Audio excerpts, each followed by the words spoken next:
Guys, welcome to Gillz mentor e learning platform. Guys, एक बार फिर से आप सभी का स्वागत है हमारे official YouTube channel Gillz mentor e learning platform पर।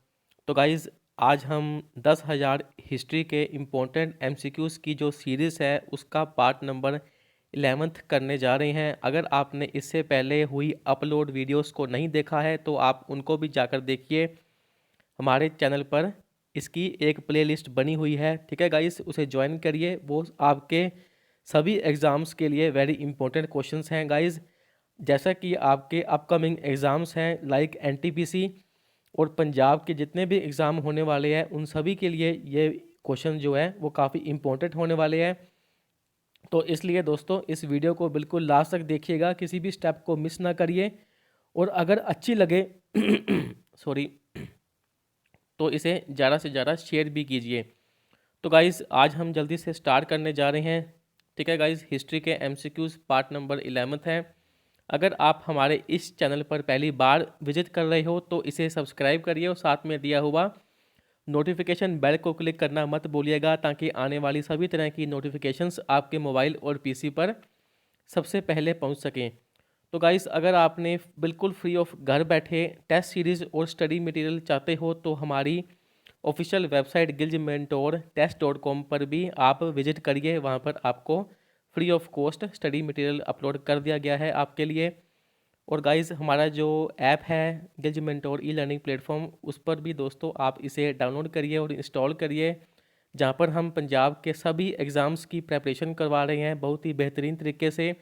बच्चों की बहुत ही अच्छी फीडबैक आ रही है। अगर आप PPSC, Punjab Patwari, Waqf board, ward attendant, jail superintendent और लेटेस्ट वैकेंसीज जैसे कि एनटीटी की तैयारी घर बैठे करना चाहते हो तो हमारी ऐप को करिए डाउनलोड। और वहाँ पर दोस्तों आपके लिए क्रैश कोर्सेज लॉन्च कर दिए गए हैं बेहतरीन ऑफर्स के साथ, ठीक है guys. Without any time waste आप उन्हें एनरोल कीजिए और घर बैठे अपनी अच्छे से प्रेपरेशन करिए। टेलीग्राम ग्रुप और व्हाट्सएप ग्रुप्स को भी ज्वाइन कर सकते हो, लिंक आपको डिस्क्रिप्शन बॉक्स में गिवन है। तो गाइज़, जल्दी से क्वेश्चन स्टार्ट करते हैं और आपने सभी क्वेश्चंस का जवाब देना है गाइज़, ठीक है गाइज़। जितने भी जने लाइव देख रहे हैं उन सभी ने इन क्वेश्चंस का ध्यान से जवाब देना है। तो गाइज़, अगर पहला क्वेश्चन बात करते हैं, a federal structure for India was first put forward by the dash act. तो गाइज़, जैसा कि आप जानते हैं कि अगर इंडिया की बात करें तो सबसे पहले इनमें से कौन से पॉइंट के द्वारा सबसे पहले इंडिया में एक फेडरल स्ट्रक्चर की दोस्तों शुरुआत हुई थी। फेडरल स्ट्रक्चर दोस्तों आपको मैं बता देना चाहता हूँ कि इसका मतलब होता है गाइस कि अगर किसी कंट्री में दो तरह की दोस्तों गवर्नमेंट्स होती हैं, एक सेंट्रल गवर्नमेंट और स्टेट गवर्नमेंट, और दोनों को दोस्तों उनकी पावर्स दी जाती हैं, डिस्ट्रीब्यूट की जाती हैं उन पावर्स को दोस्तों। उसमें उसको बोलते हैं हमारे देश में जो फेडरल स्ट्रक्चर है गाइस, कि सेंट्रल गवर्नमेंट को अलग पावर दी जाती हैं और स्टेट गवर्नमेंट्स को अलग पावर्स डिस्ट्रीब्यूट की जाती हैं, ठीक है गाइस। उसको बोलते हैं हमारे देश का फेडरल सिस्टम। तो गाइस, अगर हम बात करें इन ऑप्शंस की कि इंडिया में सबसे पहले फेडरल स्ट्रक्चर की जो शुरुआत है वो किस एक्ट के द्वारा हुई थी, आप जवाब दीजिए। Act of 1909, act of 1919, act of 1935, act of 1947। तो गाइस, अगर हम इंडिया की बात करें तो आपका ऑप्शन नंबर थर्ड आएगा, एक्ट ऑफ 1935 के द्वारा हमारे इंडिया में फेडरल स्ट्रक्चर की स्थापना हुई थी दोस्तों। इस एक्ट के बारे में हम आगे बात करेंगे, इतना आप इस क्वेश्चन में ध्यान में रखिए बातें, ठीक है गाइस। अगले नेक्स्ट क्वेश्चन देखते हैं कि विच of the following exercised the most profound influence in framing the Indian constitution. दोस्तों, इन चारों ऑप्शन में से ऐसा ऑप्शन कौन सा है जिसने इंडिया के कॉन्स्टिट्यूशन को बनाने में एक अहम रोल निभाया था। जो इंडिया का संविधान है हमारे भारत का, उसको फ्रेम करने में सबसे ज़्यादा इम्पोर्टेंट रोल किसने निभाया था दोस्तों? British constitution, US constitution, irish constitution, या फिर the government of Indian act 1935। तो गाइस, अब तक आपने इस क्वेश्चन का जवाब दे दिया होगा। इसका आंसर आएगा the government of Indian act 1935। दोस्तों, आगे आप इनके इम्पोर्टेंट पॉइंट नोट कर लीजिए, कॉपी पेन ले लीजिए गाइज। अगर हम गवर्नमेंट ऑफ इंडिया एक्ट 1935 के फीचर्स की बात करें गाइज, तो एक तो दोस्तों हमने जैसे ऊपर डिस्कस किया कि फेडरल स्कीम जो है वो इंडिया में लॉन्च हुई थी इस एक्ट के द्वारा। उसके अलावा ऑफिस ऑफ गवर्नर जो है उसकी शुरुआत भी 1935 में ही इसी एक्ट के द्वारा हुई थी। पावर ऑफ फेडरल जुडिशरी की भी शुरुआत हुई थी। इमरजेंसी पावर्स दोस्तों इसी एक्ट के द्वारा आई थी। इन चारों ऑप्शंस को आप ध्यान से दोस्तों नोट कर लीजिए। Federal system, office of governor, power of federal judiciary और इमरजेंसी पावर्स इसी एक्ट के द्वारा आई थी। ठीक है गाइस। उसके बाद दोस्तों अगला जो आपका पॉइंट है वेरी इंपॉर्टेंट है आपके एग्जाम्स के लिए। अक्सर पूछा जाता है एग्ज़ाम में कि किस कॉन्स्टिट्यूशन, किस देश के संविधान से हमारे देश मतलब कि ये पॉइंट लिया गया है। तो हम सबसे पहले बात करते हैं कि यूएस कॉन्स्टिट्यूशन में से कौन कौन से अडॉप्ट किया गया है, कौन कौन से पॉइंट्स को। तो आप नोट कर लीजिए। सबसे पहले आप कॉपी पर नोट कीजिए यूएस कॉन्स्टिट्यूशन, फिर आप वहाँ पर लिखिए कि सबसे पहला पॉइंट है द इंडिपेंडेंस ऑफ जुडिशरी जो है वो हमारे यूएस कॉन्स्टिट्यूशन से हमें मिली है। जुडिशरी रिव्यू जो पॉइंट है वो भी हमें अमेरिका के ही संविधान से मिला है। फंडामेंटल राइट्स भी मिले हैं और the removal of supreme court and high court जजेस भी हमें इसी संविधान से प्राप्त हुए हैं। गाइज ये वेरी इंपॉर्टेंट है ये वाला point, the removal of supreme court and high court जजेस। ठीक है गाइज, आई होप आपने सभी पॉइंट्स को नोट किया होगा। यूएस कॉन्स्टिट्यूशन से हमें the independence of judiciary, judicial review, fundamental rights and the removal of supreme court and high court जजेस हमें प्राप्त हुए हैं। आगे हम बात करते हैं द इरिश कॉन्स्टिट्यूशन से हमें क्या क्या दोस्तों मिला है। सबसे पहले इंपॉर्टेंट है DPSP, directive principle of state policies. ठीक है। आगे है मेथड ऑफ प्रेसिडेंशियल इलेक्शंस। आगे है the nomination of members of Rajya Sabha by the president. दोस्तों जितने भी राज्यसभा के मेंबर्स होते हैं उनको कौन करता है नॉमिनेट, उनको नॉमिनेट करता है प्रेसिडेंट। ठीक है।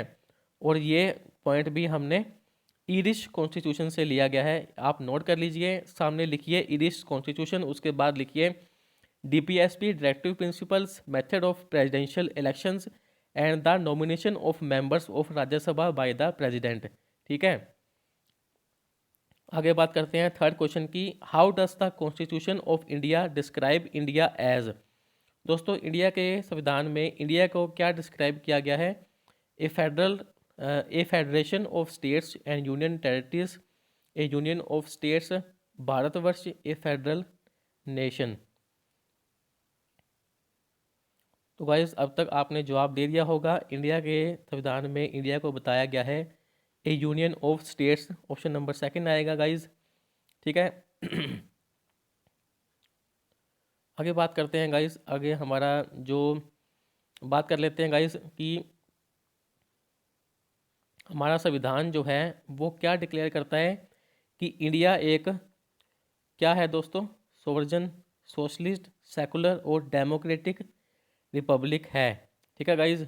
और हमारे जो सिटीजन्स हैं उनमें दोस्तों जस्टिस है, इक्वालिटी है, लिबर्टी है और फ्रेटर्निटी है।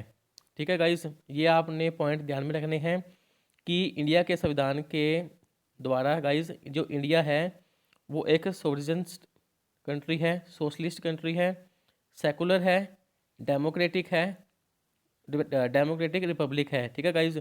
और जो इसके सिटीजन्स हैं उनमें न्याय, इक्वालिटी, लिबर्टी और फ्रेटर्निटी है। ठीक है गाइज। आपस में मतलब कि जात पात नहीं है, इक्वालिटी है, हर तरह की आज़ादी दी गई है इंडियन संविधान के द्वारा। ठीक है गाइज, इन पॉइंट्स को भी आपने ध्यान में रखना है, ये काफ़ी बार रिपीट होते हैं दोस्तों, ध्यान से नोट कर लीजिए इनको। आगे बात करते हैं the system of judiciary review originated in. Guys जैसा कि हमने पहले भी आपको मैंने डिस्कस किया कि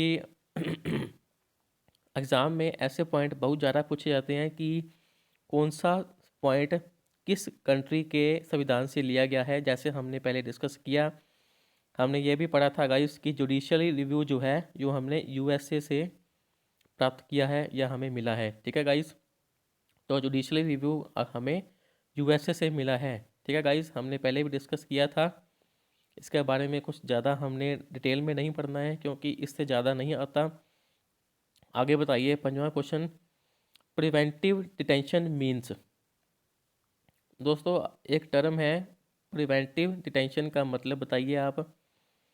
आपका सबसे पहला जो पॉइंट है वो है आपका detention for interrogation, detention after interrogation, detention without interrogation या फिर डिटेंशन फॉर कॉग्निजेबल ऑफेंस।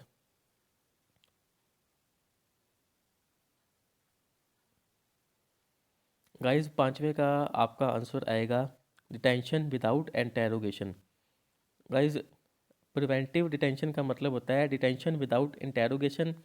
इसमें गाइस सिंपल आपने इतनी बात ध्यान में रखनी है, मैं आपको एक लाइन पढ़ देता हूँ, आपको अच्छे से समझ आ जाएगा। The government can imprison a person for some time without a criminal charge. ठीक है गाइस, अगर किसी भी बंदे को without any criminal charge government jail में डाल देती है तो गाइस उसे हम बोलते हैं प्रिवेंटिव डिटेंशन।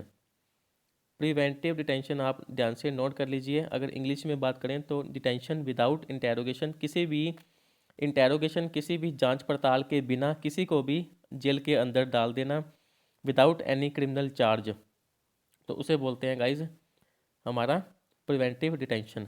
ठीक है गाइज, इतनी बात आपको ध्यान में रखनी है, कुछ ज़्यादा नहीं पढ़ना है इसमें, जो टू द पॉइंट आपके एग्जाम में ऐसा ही पूछा जाएगा। ठीक है गाइज, आगे क्वेश्चन देखते हैं। 6वां क्वेश्चन है what was the basis for constitution the constituent assembly of India. दोस्तों अगर हम कॉन्स्टिट्यूंट असेंबली ऑफ इंडिया की बात करें तो किस बेस पर इसको बनाया गया था। The resolution of the Indian national Congress, the cabinet mission plan 1946, the Indian independence act 1947, या फिर लास्ट ऑप्शन है आपका the resolutions of the provincial state legislatures of the dominion of India.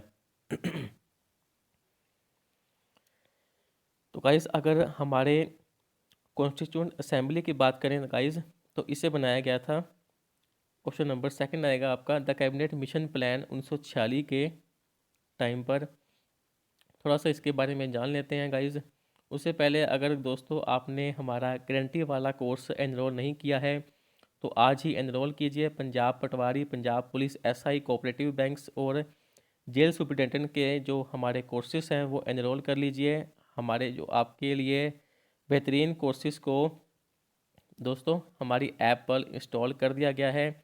ज़्यादा जानकारी के लिए हमारे ऑफिशियली नंबर को भी आप चेक कर सकते हो, यहाँ पर हमें कॉन्टैक्ट करिए, आपके सभी तरह की डाउट्स को क्लियर करवाया जाएगा। दोस्तों इस कोर्सेज में हम आपको 1500 से ज़्यादा test series complete GK mensuration और 40 बुक्स भी आपको फ्री में देंगे। ठीक है गाइस, ज़्यादा जानकारी के लिए हमारे कॉन्टैक्ट नंबर पर हमें अभी कॉन्टैक्ट करिए, जहाँ पर आपको पंजाब के बेस्ट टीचर आपको कोचिंग दे रहे हैं घर बैठ के। तो दोस्तों आगे बात करते हैं कि जो कॉन्स्टिट्यूशन असेंबली है वो हमारे कैबिनेट मिशन 1946 में जो आया था उनके द्वारा ये बनवाया गया था। गाइज अगर कैबिनेट मिशन 1946 की बात करें तो दोस्तों ये कहाँ से आया था इंडिया में, यूके से आया था। गाइज दोस्तों जो ये हमारी असेंबली को बनाने की बात कही गई थी ये दोस्तों मेंबर्स ऑफ कैबिनेट मिशन और हमारे इंडियन लीडर्स में बातचीत हुई थी इसके लिए, तभी के द्वारा दोस्तों ये मतलब कि फाइनल किया गया था इसको बनाने के लिए कॉन्स्टिट्यूट असेंबली को। ठीक है गाइज, इतनी बातें आपको इसमें ध्यान में रखनी है। आगे बात करते हैं 7वां question, from the constitution of which country the provision of federation was borrowed while framing the constitution of India.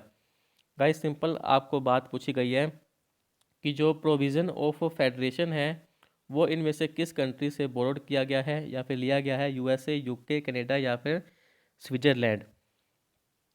तो गाइस आगे बात करते हैं 7th के आंसर की, तो आपका आंसर आएगा कनाडा के संविधान से लिया गया है गाइस प्रोविज़न ऑफ फेडरेशन। ठीक है, कॉन्स्टिट्यूशन ऑफ इंडिया को बनाने के लिए प्रोविज़न ऑफ फेडरेशन जो है वो कनाडा के संविधान से लिया गया था। तो गाइस आगे बात करते हैं कि दोस्तों जो आगे दोस्तों आपका आता है क्वासी फेडरेशन फॉर्म क्या होती है गवर्नमेंट। गाइज अगर क्वासी फेडरेशन आपको पूछा जाए तो आपने सिंपल इतना बताना है कि ऐसी गवर्नमेंट जहाँ पर जो सेंट्रल गवर्नमेंट है दोस्तों वो काफ़ी स्ट्रॉन्ग हो।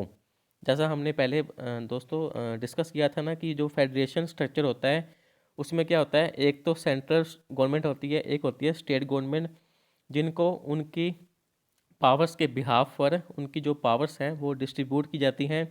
लेकिन दोस्तों अगर क्वासी फेडरेशन की बात करें तो इसमें जो सेंट्रल गवर्नमेंट है उसमें ज़्यादा पावर्स होती हैं, वो ज़्यादा स्ट्रॉन्ग होती है। ठीक है गाइस, इतनी बात आपको ध्यान में रखनी है।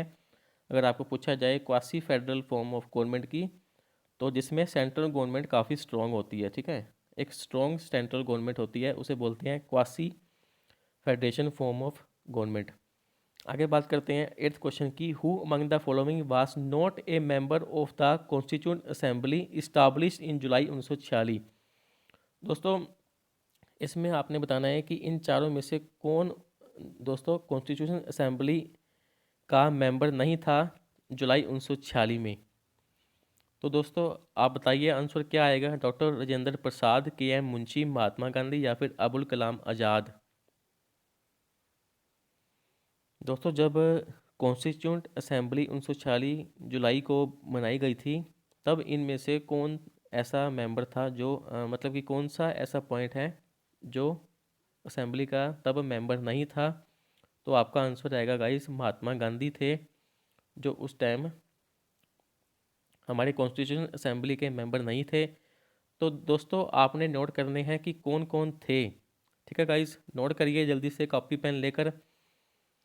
पंडित जवाहरलाल नेहरू थे, मौलाना अबुल कलाम आज़ाद थे, सरदार वल्लभ भाई पटेल थे, आचार्य JB कृपलानी थे, डॉक्टर राजेंद्र प्रसाद थे, श्रीमती सरोजिनी नायडू थे, श्री हरे कृष्णा मेहताब था, पंडित गोविंद बल्लभ पंत थे और BR अम्बेडकर, श्री शरद चंद्र बोस, श्री C राजा गोपालाचारी और M आसफ अली थे। दोस्तों इन सभी को आपने ध्यान में रखना है क्योंकि एग्ज़ाम में आपको किसी भी तरह घुमा फिरा के क्वेश्चन पूछा जा सकता है कि कौन था या फिर कौन नहीं था। तो ठीक है, तो आपको इन सभी को ध्यान में रखना है, नोट कर लीजिए कॉपी पेन पर। हम याद नहीं कर सकते इतने सारे पॉइंट, तो प्लीज़ आप इसे नोट करिए कॉपी पेन पर। अगर किसी को डाउट हो तो इस वीडियो के कमेंट बॉक्स में हमें कमेंट कर दीजिएगा। आगे बात करते हैं नाइन्थ क्वेश्चन की, who was the chairman of drafting committee of the constitution. दोस्तों जो इंडियन कॉन्स्टिट्यूशन की ड्राफ्टिंग कमेटी थी इनमें से कौन उनका चेयरमैन रहा था guys, JB Kripalani, Rajendra Prasad, JL Nehru मतलब कि जवाहरलाल नेहरू या फिर BR अम्बेडकर। तो गाइस आपका आंसर आएगा BR अम्बेडकर थे ड्राफ्टिंग कमेटी के चेयरमैन, जब जो कब बनाई गई थी 29 अगस्त 1947 को इनको अपॉइंट किया गया था। ठीक है गाइस, उसके अलावा इनके 6 अदर मेंबर्स भी थे। और दोस्तों अगर आपको पूछा जाए कि वो कौन कौन से मेंबर थे वो आप नोट कर लीजिए। कन्हैया लाल मानेक लाल मुंशी, जिनको हम KM मुंशी कहा जाता था, जो क्या थे दोस्तों, एक्स होम मिनिस्टर थे बॉम्बे के। ठीक है, KM मुंशी जो थे वो एक्स होम मिनिस्टर भी रह चुके थे बॉम्बे के। उसके अलावा अगर बात करें तो अल्लाडी कृष्णा स्वामी अय्यर थे, जो कि एक्स एडवोकेट जनरल थे मद्रास स्टेट के।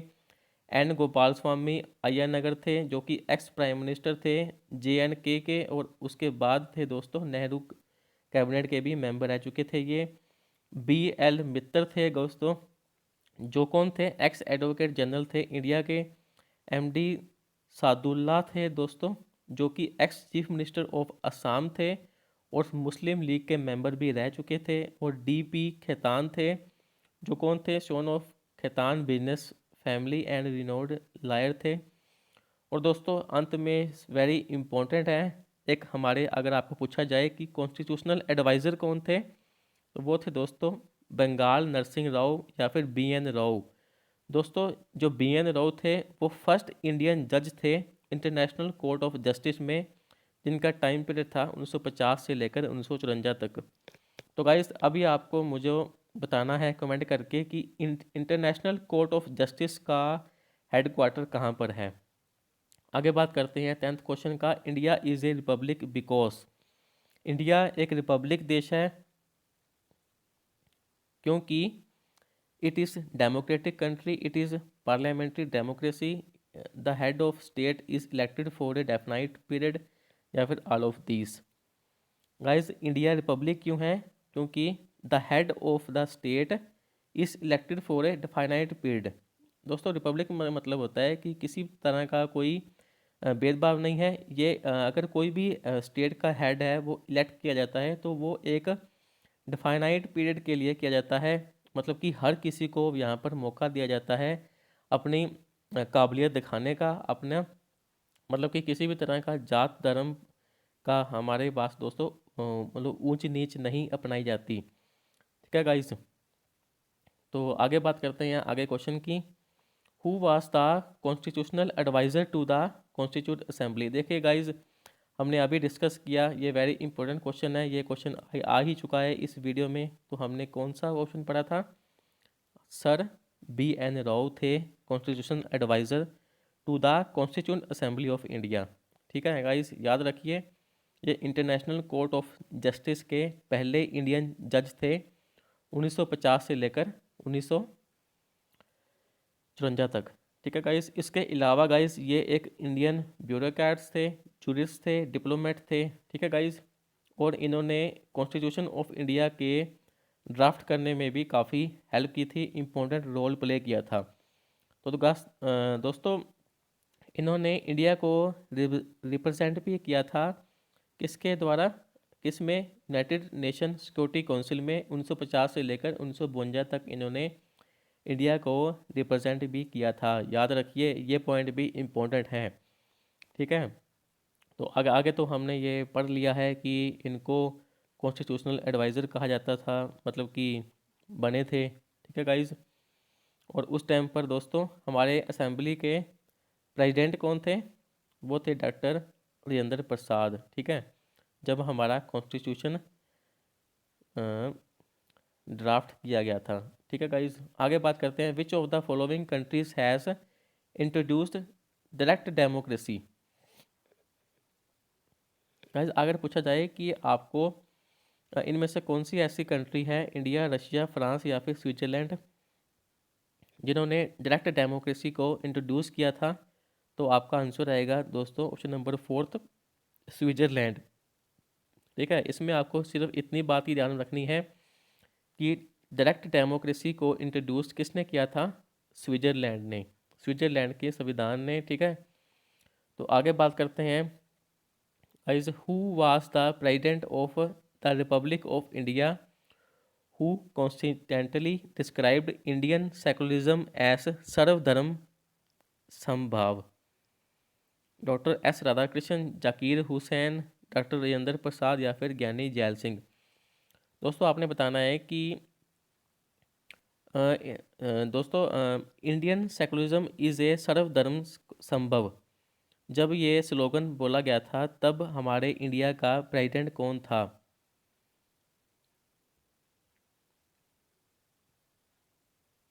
बताइए गाइस क्या आएगा आंसर? गाइस इसका आंसर आएगा डॉक्टर एस राधाकृष्णन जी थे उस टाइम रिपब्लिक ऑफ इंडिया के प्रेसिडेंट, जिन्होंने इस बात को दोस्तों डिस्क्राइब किया था। दोस्तों ये स्लोगन किसने बोला था कि सर्वधर्म संभव? ये बोला था महात्मा गांधी जी ने। ठीक है, इसका मतलब होता है गाइस कि सब धर्म जो है वो एक है, समभाव। ठीक है, देखिए ये देखिए यहाँ पर लिखा हुआ है कि इन्होंने हिंदू और मुस्लिम को इकट्ठा करने के लिए, एक यूनिटी बनाने के लिए ऐसा बोला था ये स्लोगन सर्वधर्म समभाव, जो कि महात्मा गांधी जी ने बोला था। तभी हमारे रिपब्लिक ऑफ इंडिया के कौन थे प्रेसिडेंट? तब थे डॉक्टर एस राधाकृष्णन जी। ठीक है गाइस, आगे बात करते हैं। Which of the following countries have an unwritten constitution. इनमें से किस देश का दोस्तों अनरिटन कॉन्स्टिट्यूशन है? यूएसए, यूके, पाकिस्तान या फिर इंडिया? तो इसमें आपका आंसर आएगा गाइस यूके का है अनरिटन कॉन्स्टिट्यूशन। ठीक है गाइस, आगे बात करते हैं 15वें क्वेश्चन का। The constitution of India was adopted on 26 जनवरी 1950, 26 जनवरी 1949, 26 नवंबर 1949 या फिर 31 दिसंबर 1949। गाइज इसमें कभी भी आपने कंफ्यूज नहीं होना। अगर आपको पूछा जाए कि जो हमारा संविधान है उसको एडॉप्ट कब किया गया था, तब आपका आंसर आएगा 26 नवंबर 1949। और अगर आपको पूछा जाए कि संविधान जो है वो फोर्स में कब आया था, तब आपका आंसर आएगा सेम डेट 26, लेकिन जनवरी आएगा 1950। ठीक है गाइज, पूरे 2 महीने के बाद हमारा जो है संविधान जो है वो फोर्स में आ गया था एडॉप्शन के बाद। ठीक है, अगर आपको पूछा जाए कि एडॉप्ट कब हुआ, तब आएगा 26 नवंबर 1949। और अगर फोर्स में पूछा जाए कब आएगा, तब आएगा 26 जनवरी 1950। यहाँ पर दिया गया है, देखिए, the constitution was enacted adopted by the constitution assembly on 26 November 1949 and come into effect on 26 जनवरी 1950। दोस्तों ये 26 जनवरी डेट ही क्यों ली गई थी, क्योंकि दोस्तों इस दिन हमारा जो है पूर्ण स्वराज जो है वो डिक्लेयर किया गया था 1930 को। ठीक है गाइज, बस इतनी बातें आपको ध्यान में रखनी है इस पैरे में। आगे बात करते हैं, which of the following is a feature to both the Indian federation and the American federation. दोस्तों इनमें से कौन सा ऐसा पॉइंट है जो इंडियन फेडरेशन और अमेरिकन फेडरेशन में कॉमन है? A single citizenship, dual judiciary, 3 list in the constitution, a federal supreme court to interpret the constitution. तो गाइस आपका आंसर यही आएगा, a federal supreme court to interpret the constitution जो है वो अमेरिकन और इंडियन फेडरेशन में कॉमन है। दोस्तों हमारे संविधान के द्वारा जो सुप्रीम कोर्ट है गाइस, वो हमारा क्या है, हमारे संविधान का एक गार्डियन होता है, एक फेडरल कोर्ट होता है सुप्रीम कोर्ट। ठीक है दोस्तों, ये जुडिशरी बॉडी कब बनी थी? 1937 को बनी थी। ठीक है गाइस, 1935 एक्ट के बाद इसको 1937 को हमारी एक जुडिशरी बॉडी बना दिया गया था, हमारे इस सुप्रीम कोर्ट को या फिर हमारे फेडरल कोर्ट को। ठीक है गाइस, इतनी बातें आपको ध्यान में रखनी है। आगे बात करते हैं, the constitution of India describe India as. Guys ये तो हम पहले भी पढ़ चुके हैं कि हमारे जो संविधान में इंडिया को क्या डिस्क्राइब किया गया है, ए यूनियन ऑफ स्टेट। ठीक है, ऑप्शन नंबर पहला आएगा। और हमने पढ़ा था ना गाइस कि क्वासी फेडरल क्या होता है, जिसमें एक स्ट्रॉन्ग सेंट्रल गवर्नमेंट होती है, और ये कनाडा की होती है गाइस, कनाडा के कॉन्स्टिट्यूशन में। ठीक है, हमने पहले पढ़ा था इसको। आगे बात करते हैं, और हाँ दोस्तों, यूनियन ऑफ स्टेट इंडिया को डिस्क्राइब कौन से आर्टिकल में किया गया है? आर्टिकल नंबर 1 में। और पूरा दोस्तों अगर आपको पूछा जाए तो वो होता है, Bharat shall be A union of state. ठीक है, ऐसे पूरा आपको लाइन भी दी जा सकती है आपके एग्जाम में। आगे बात करते हैं, who among the following was the president of the constitution assembly of India. दोस्तों इनमें से हमारी असेंबली के प्रेसिडेंट कौन रह चुके हैं? डॉक्टर राजेंद्र प्रसाद, जवाहरलाल नेहरू, M.A. जिन्ना या फिर लाल बहादुर शास्त्री। तो हमने ये पहले भी पढ़ चुके हैं। डॉक्टर राजेंद्र प्रसाद जो हैं वो दोस्तों 11 दिसंबर 1946 को हमारे असेंबली के फर्स्ट प्रेसिडेंट बने थे। जनवरी 1950 को दोस्तों जब ये हमारा फोर्स में आया था कॉन्स्टिट्यूशन हमारा, उसके बाद गाइज जो डॉक्टर राजेंद्र प्रसाद हैं वो फर्स्ट प्रेसिडेंट बने थे हमारे नेशन के। ठीक है गाइज, और हमारी असेंबली के। दोस्तों अगर आपने पंजाब कोऑपरेटिव बैंक की प्रिपरेशन करना चाहते हो तो आपको 35 मॉक टेस्ट सीरीज दी जा रही है ओनली 300 रुपीज़ में। ठीक है गाइज, ये ऑफर्स लिमिटेड टाइम के लिए है, इसलिए जल्दी से इसे एनरोल कर लीजिए, एग्ज़ाम अभी आने वाला है। विदाउट टाइम वेस्ट किए हुए आप इन्हें एनरोल कीजिए, हमारी ऐप को डाउनलोड करिए, इंस्टॉल करिए और इन कोर्सेज़ को एनरोल कर लीजिए। 300 में आपको 35 मॉक टेस्ट दिए जा रहे हैं पंजाब कोऑपरेटिव बैंक के। आगे बात करते हैं guys, the convention that once speaker always speaker is followed in. दोस्तों इस बात को किस कंट्री के ने बोला है? यूके, यूएसए, फ्रांस या इंडिया में? वंस स्पीकर ऑलवेज स्पीकर, तो गाइस ये बोला है गाइस यूके के संविधान में कहा गया है कि वंस स्पीकर ऑलवेज स्पीकर। ठीक है गाइस, आगे बात करते हैं 20th question, Indian panel code come into operation. दोस्तों जो आईपीसी जब कब आया था गाइज, 1858, 1860, 1862, 1859।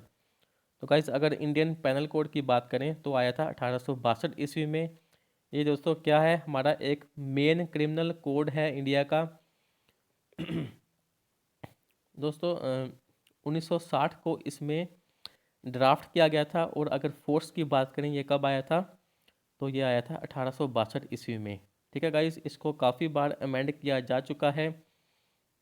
इतनी बातें आपको इसमें ध्यान में रखनी है। अगर आपको पूछा जाए कि आईपीसी को ड्राफ्ट कब किया गया था, तो आपका आंसर आएगा 1860, और कब फोर्स में आया था, तो आपका आंसर आएगा 1862।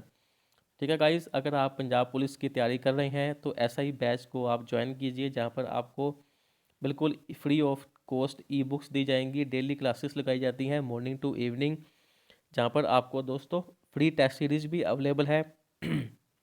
और हर दूसरे दिन आपका टेस्ट भी लिया जाता है, और डाउट क्लासेस भी ली जाती है। आपकी सिलेक्शन की जिम्मेदारी हमारी है, इसे आज ही ज्वाइन कीजिए हमारे ऑफिशियली ऐप पर। उसके अलावा दोस्तों पटवारी और पीएसपीसीएल एलडीसी को भी आप ज्वाइन कर सकते हो। आईबीपीएस के लिए भी स्पेशल कोर्स लॉन्च किए गए हैं। 2000 टेस्ट सीरीज़ आपको अवेलेबल मिलेगी हमारी ऐप पर और हमारी ऑफिशियल वेबसाइट gilgementortest.com। ठीक है गाइस, विदाउट टाइम वेस्ट किए आप उन्हें ज्वाइन कीजिए। तो मिलेंगे दोस्तों नेक्स्ट वीडियो में। आज के लिए इतना ही है। अगर आपको कोई डाउट हो तो कमेंट करिए, हम सभी कमेंट्स का जवाब देते हैं। चैनल पर पहली बार विजिट किया है तो आज ही इसे सब्सक्राइब करिए, और साथ में दिया हुआ नोटिफिकेशन बेल को क्लिक करना मत भूलिएगा, ताकि इसी तरह की लेटेस्ट वीडियोस आपके मोबाइल और पीसी पर सबसे पहले पहुँचे। तो चलिए दोस्तों, मिलेंगे नेक्स्ट वीडियो में। तब तक के लिए पढ़ते रहिए, रिवीजन करते रहिए, इस वीडियो को बार बार देखिए ताकि आपको अच्छे से याद हो सके। God bless you, take care.